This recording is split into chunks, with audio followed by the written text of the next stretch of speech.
Rapaz, isso aqui é quase um polêmicas vazias filosófico, talvez.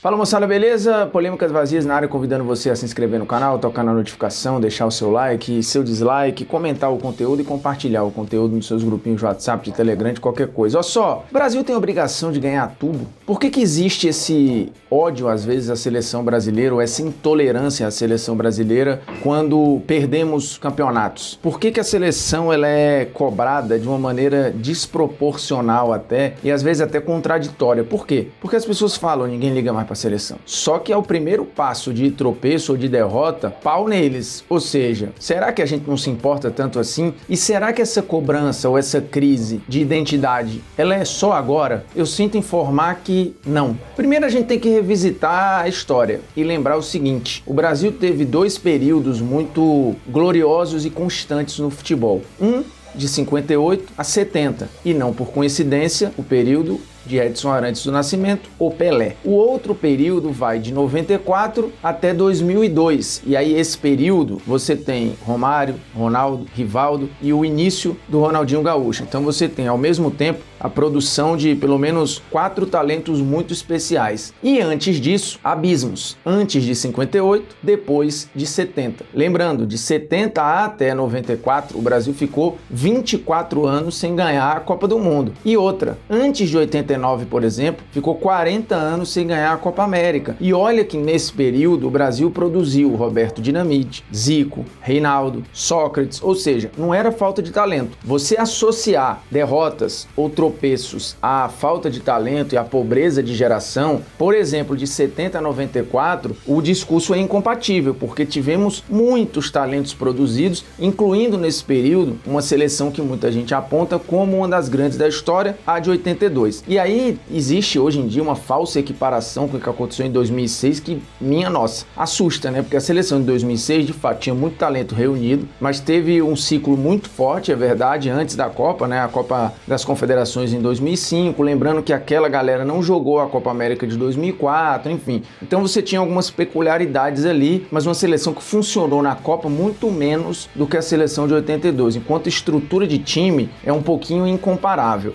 Mas o fato é que o Brasil historicamente chega muito pressionado em Copa, quando disputa eliminatória principalmente, porque tem um arranhão aqui e outro acolá, já cria-se o caos. Por exemplo, antes da Copa de 94, foi um período trágico. O período pré-98 foi mais tranquilo, porque o Brasil não jogou eliminatória, mas o período pré-2002, por exemplo, trágico por conta das eliminatórias e de derrotas acachapantes, inclusive em Copa América para Honduras, por exemplo. Então esse papo de que outras gerações não passaram por, entre aspas, vexames ou pressão, não é verdade. Se você revisitar matérias aí antes da Copa de 2002, as pessoas não queriam o Ronaldo na seleção, achavam que o Ronaldo estava lá só por dinheiro, que não tinha amor à camisa. Vários nomes hoje tratados como intocáveis recebiam muita crítica à época, o que nos leva a crer que essa sensação, esse sentimento de ganhar como obrigação, ele acompanha todas as gerações, sejam elas mais ou menos talentosas. Essa de agora já ficou muito claro que ela não é ruim, pelo contrário, ela é uma geração forte, liderada pelo Neymar, que talvez de fato, comparado a outros jogadores fora de série, esteja mais sozinho do que outros fora de série, mas aí não é culpa do Neymar, e talvez seja muito mais uma equiparação do jogo como um todo do que qualquer outra coisa. Porque lembremos, nos anos 80, ou nos anos 70, ou nos anos 2000, você não tinha, por exemplo, uma Venezuela forte como agora. Você não tinha o Uruguai forte como agora. Você não tinha o Equador forte como agora. Você não tinha, por exemplo, a Bélgica forte como agora, apesar de nos anos 80 a Bélgica ter tido uma seleção interessante. Só que agora é a melhor geração da história da Bélgica. A Inglaterra passou décadas com um time pouco competitivo, ou que prometia muito, mas entregava pouco no campo, e isso vale para outras seleções. O ciclo de seleção, ele é assim. A Alemanha passou por um período de crise entre 98 e 2006, por exemplo, até 2010, se a gente quiser esticar, e aí eles mudam a produção dos seus jogadores, mudam os seus talentos. Outras seleções também passaram por jejum. A Argentina vive um até hoje. O Uruguai passou por um período de pobreza técnica e de resultado enorme, recuperou com o Oscar Tabares. Então, esse ciclo ciclo de seleção é muito normal, mas aqui parece desproporcional. E aí, talvez, pelo tricampeonato, pela era Pelé, isso tenha criado uma sensação de dominância que em seleção, ela na prática não existe. Não existe nenhuma seleção que domine o ambiente de seleção o tempo inteiro, que não passe por esses ciclos. A Itália, tetracampeã do mundo, também ficou décadas sem ganhar uma Copa até voltar a ganhar em 82. A Alemanha talvez tenha sido uma que quando começou a vencer, e vence em 54, vence em 74, aí chega longe em 82, faz final em 86, ganha em 90, talvez a Alemanha por um período tenha sido o time que mais ficou batendo ali, né? Foi o time que talvez tenha vivido uma instabilidade, mas repito, depois veio uma crise. A Espanha foi passar a ser dominante e já não vive esse período dominante de um dia desse para cá, né? O ciclo de 2008 até 2012 é um período de enorme dominância da Espanha e que inclusive perde esta dominância ou inicia essa perda de dominância no Brasil, na Copa das Confederações, diante da seleção brasileira. Então essa cobrança ela é muito desproporcional e às vezes quase que arrogante. Primeiro porque ignora a história. Segundo porque não enxerga as coisas como de fato eram, ou seja, essa cobrança para essa galera, ela não é inédita e ela nem é única. De novo, ela vai se repetindo ao longo da história. E de novo, o futebol de seleções nunca esteve tão nivelado. E aí você pode escolher achar que é nivelado por baixo ou nivelado por cima. Eu prefiro escolher que é nivelado por cima, porque são jogadores jogando em alto nível, em várias ligas top do mundo, gerações muito talentosas em países diversos e seleções fortes em diversos continentes, cada um montando o seu estilo, que sim, está muito padronizado, porque o jogo nunca foi tão estudado. E para sair dessas arapucas, você precisa de estratégias, de jogador, de tática, de talento, parte física, enfim, tudo o que está junto. A prova é o que está acontecendo na Eurocopa. A Eurocopa é um jogo jogado em altíssimo nível. Então, assim, não tem como olhar para os jogadores e falar eles são piores do que antes, se eles têm hoje menos espaço, muito mais intensidade no jogo e precisam acertar 80%, 90% dos passes para poder o seu estilo se impor no adversário. Porque, assim, ninguém vai se impor no adversário com 56%, 60% de passe, a não ser que o seu estilo seja muito reativo e isso precisa ser muito encaixado. E fazer isso é difícil, como, por exemplo, a seleção do Dunga fez no ciclo pré-Copa de 2010, né? Aquela seleção jogava um futebol muito criticado, que tinha ali Robinho, Kaká, se pedia muito Adriano e Ronaldinho Gaúcho na seleção, mas o Dunga acabou não levando, e aquela seleção jogava um futebol que era eficiente e competitivo, porém caiu fazendo um grande jogo, inclusive contra a Holanda, mas eu nunca gostei do trabalho do Dunga, para deixar muito claro, porque acho que ele era incompatível com o que historicamente nós fazemos, que isso é um outro problema. O que historicamente nós fazemos? O que é a nossa identidade? Depende. A identidade de 58, 62 era uma, de 70 já era outra.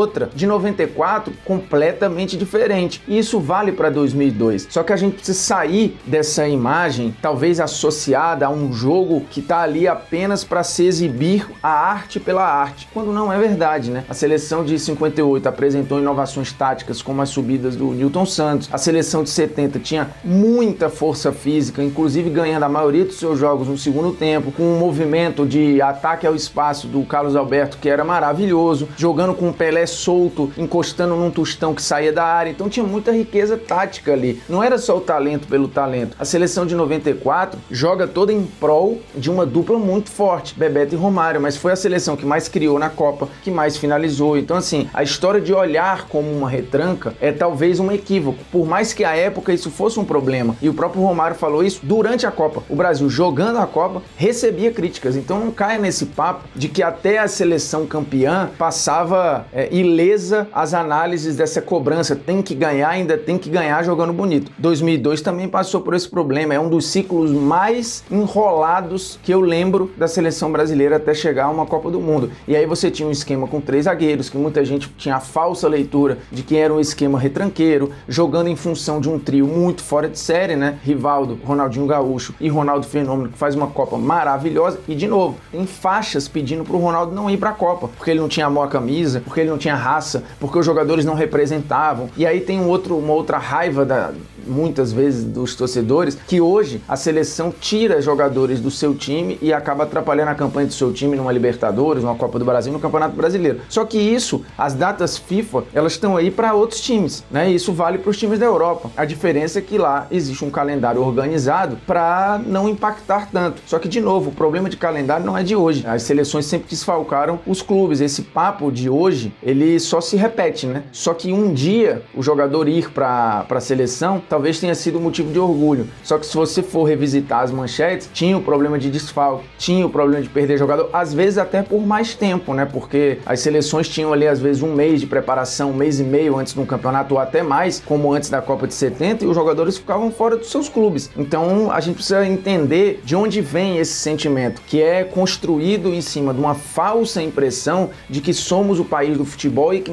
a gente detém o jeito certo de jogar. Quando você olha para o nível dos adversários, se você revisitar a frase "não existe mais bobo no futebol", você vai entender que o Brasil não tem a obrigação de ganhar nada. Por quê? Porque hoje o jogo está difundido para todo mundo. Lembre-se que recentemente o Brasil foi campeão mais uma vez da Nations League de vôlei, que é a antiga Liga Mundial de Vôlei. O Brasil um dia foi o patinho feio do vôlei. Um dia o Brasil era o time que não chegava até a geração de prata. E de lá para cá virou uma geração de ouro e um país dominante. Mas um dia nós fomos os bobos no vôlei. Hoje não somos mais. E aqueles que dominavam, ou alguns que dominavam, Rússia, Estados Unidos ou a própria Itália, hoje correm atrás do Brasil. E isso acontece em outros esportes. Por que não pode acontecer no futebol? Esse papo que se criou de que nós dominamos o jogo, ele vem apenas pela Copa do Mundo, porque o Brasil não é o maior campeão olímpico, o Brasil não é o maior campeão da Copa América, o Brasil não é o maior campeão dos torneios de base, o Brasil só é o maior campeão da Copa do Mundo. E quando eu digo só, é porque acho que isso criou uma pressão em cima do futebol brasileiro que não compete no nível europeu em termos de organização, de calendário, de produção de talento, de venda de patrocínio, de venda de TV, de organização de evento. Então, por que a gente acha que a gente vai ter sempre a obrigação de ganhar baseado em quê? É o talento puro e simples? O talento precisa ser sustentado em trabalho, investimento, renovação e várias outras questões que hoje tem gente fazendo igual ou melhor que a gente. Então, assim,